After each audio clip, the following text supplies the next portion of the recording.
Everyone, Bob Bush, North Prairie Livestock Company. Today, just wanted to show you our temporary fence. I mean, this is really no secret to any of you, but we have some haylage bales sitting here that are all wrapped up, and we also have some regular just round bales that are just dried down normally. But we're going to be coming out here. We're going to be grazing our cattle on this pasture, this paddock, in the next few days, and we just wanted to show you our temporary fence setup. We do have an electric fence right along here, but I just wanted to make it so the cattle can still go around this as well. Cattle and the calves can move around this, and I just wanted to show you our temporary fence setup. We just have it on a poly wire, and this we just use a temporary spool. We just use a step-in post here, and we just make like a tri-stand here to hold up the wire.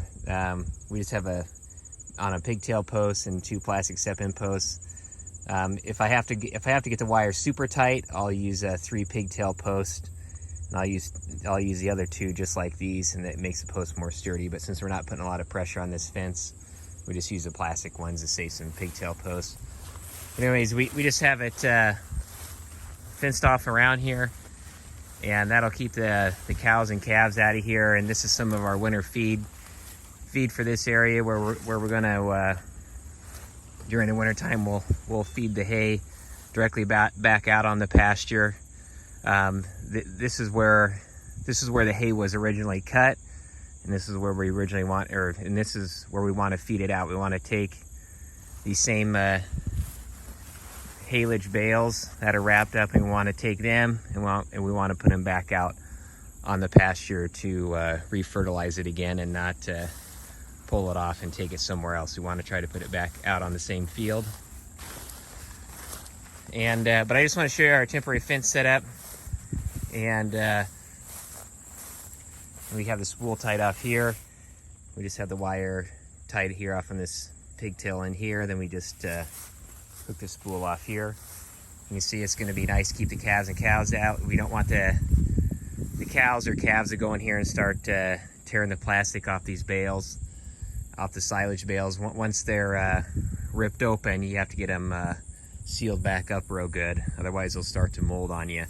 That's kind of the downside of it's excellent feed when it's put up right. It's a high utilization and very, very little waste compared to just regular, dry hay, dried down 12 to 15% grass hay. It's you don't have bottoms that get moldy and rotten on you, or like these. Some of the bottoms will be kind of damaged from sitting on the ground like that. It is more expensive to make, but again, you get higher utilization out of it, and we've had pretty good luck with them. I like them. We kind of do a mix of both if we have the opportunity to bale, and the haylage bales work well for us, and the quality stays there. A lot of times people recommend you feed them out within a year.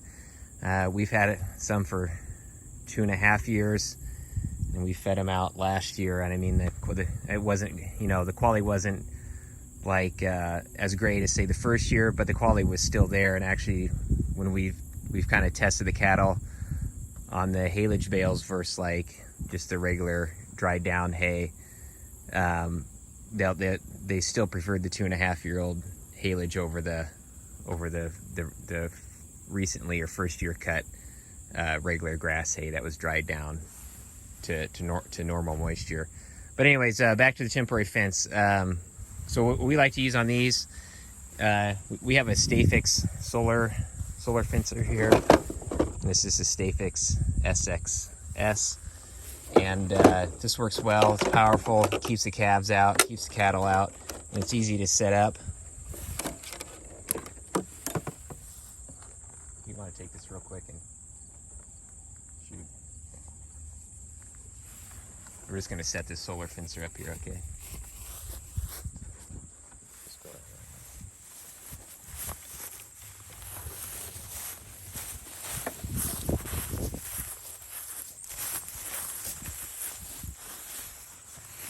So when we set the So when we put up temporary fences around our hay bales, where we have them stack out in the field so the cattle don't get them, we just, if we don't have power nearby, this is just a temporary ground rod, and you just take it,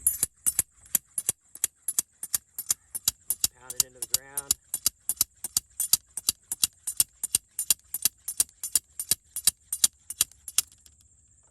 and then just have our Stay-Fix solar power temporary fencer, and it's got a little slot back here. This is where you can like set it on T-posts and different posts like that. And so we're not going to take the time to pound a T-post in out here, so we use the temporary ground rod, and we just set it on top like up here. Check the terminals, get the wires undone, and we just take the ground and we hook it right on the ground rod here, and then just hook the clip here on the fencer, or on the fence, turn the power on, and today's not real sunny, but we'll kind of face it to the south, and the sun will hit it, and it's got a battery backup for during the night, and the batteries last for quite a long time, and we've been happy with these, the Stay-Fix. I think, you know, Gallagher makes a good one too, but we've been pretty happy with these. And if you want to make sure you got power on it, you know, I just put it on a post here. If you hear a snap, you can kind of hear it. It'll be on the ground rod. You kind of hear the popping. Yeah, it's going good. And that throws out about 4,000 volts. And anyways, just wanted to show you our temporary fence setup, and have a good day, everybody.